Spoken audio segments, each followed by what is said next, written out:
જે રીતે ગયા અઠવાડિયાથી અહીંયા આગળ જે વાંદરાનો ત્રાસ હતો, લંબેલ રોડ ઉપર આવેલ જે શિવનગર છે ત્યાં આગળ છેલ્લા 2 દિવસમાં વાંદરાએ જે 2 જણ છે, એક નાનો લગભગ 2 થી 3 વર્ષનો છોકરો છે તેને બચકા ભર્યા હતા અને આજે સવારે જ એક મોટા યુવાનને જે બચકા ભર્યા હતા.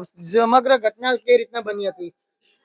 એમાં આ પતરા ઉપર પેલા પડ્યો અને અહીંયાથી અહીંયા આગળ મને લાપકો મારવા ગયો હતો, પણ એ બાજુ કતરો મેં ચોપો વાંકી દીધો હતો અને તઈ મારા છોકરાને પકડ્યો. પછી રમતા રમતા પકડ્યો. કેટલા દિવસથી અહીંયા આગળ જે છે વાંદરાનો ત્રાસ? અહીં તો 4-5 દિવસથી ભરે છે.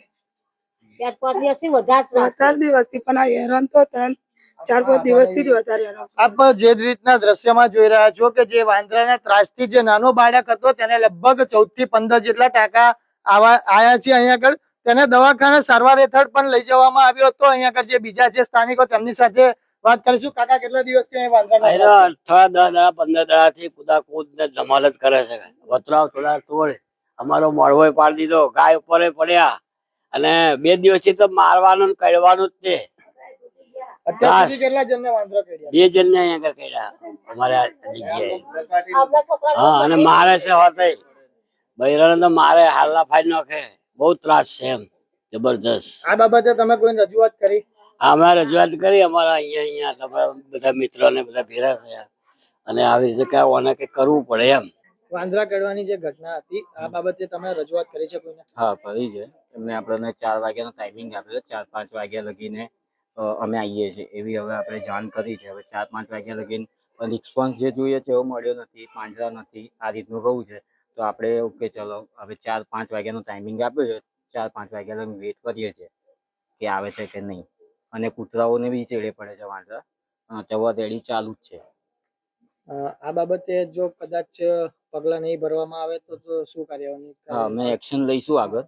અમારી આગળ એક્શનનું વિચાર છે. અમે બધા ભેગા થઈને પછી આગળ એક્શન લઈશું. પણ અમને જે ટાઈમિંગ આપ્યું છે એ ટાઈમિંગ અમે વેઇટ કરી લઈએ કે 5 વાગ્યા લગીને આવે છે કે.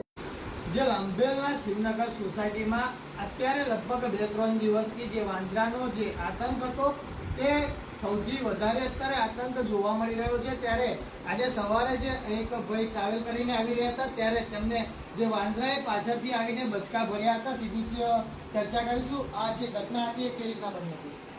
સવારમાં કેમ કે કાલે હું ટ્રેનમાં રાજસ્થાનથી આવતો હતો અને સવારમાં આગળ ઉતરી ગયો આગળ બહાર રોડ પર રિક્ષામાં ગયો એટલે આગળ મુકેશભાઈ ગલ્લો છે ત્યાં આગળ એમ પહેલાં હેરતો હતો તો મને તો ખબર જ નહીં. પાછળથી એને બચકું પર લીધું તો બી મને ખબર ના પડી. પછી એકદમથી જ દુખાવો થયો ને એટલે પછી પાછળ કેટલા લોકો વાંદરો કરી તો પછી બોલ થઈ ગયેલું બરાબર એટલે કહી દીધું મને ખબર જ નહીં. પાછળથી એને બચકું કરી લીધું. મારું વહુ કપડા સુકા ગઈ ને ઉપર તો આમ થાપો મારીને જતો રહ્યો વહુને પરમ દિવસે અને બૂમા બૂમ કરી મૂકી વહુએ. પછી તો અત્યારે એના સ્થાનિકોમાં કેવું ગભરાટ છે?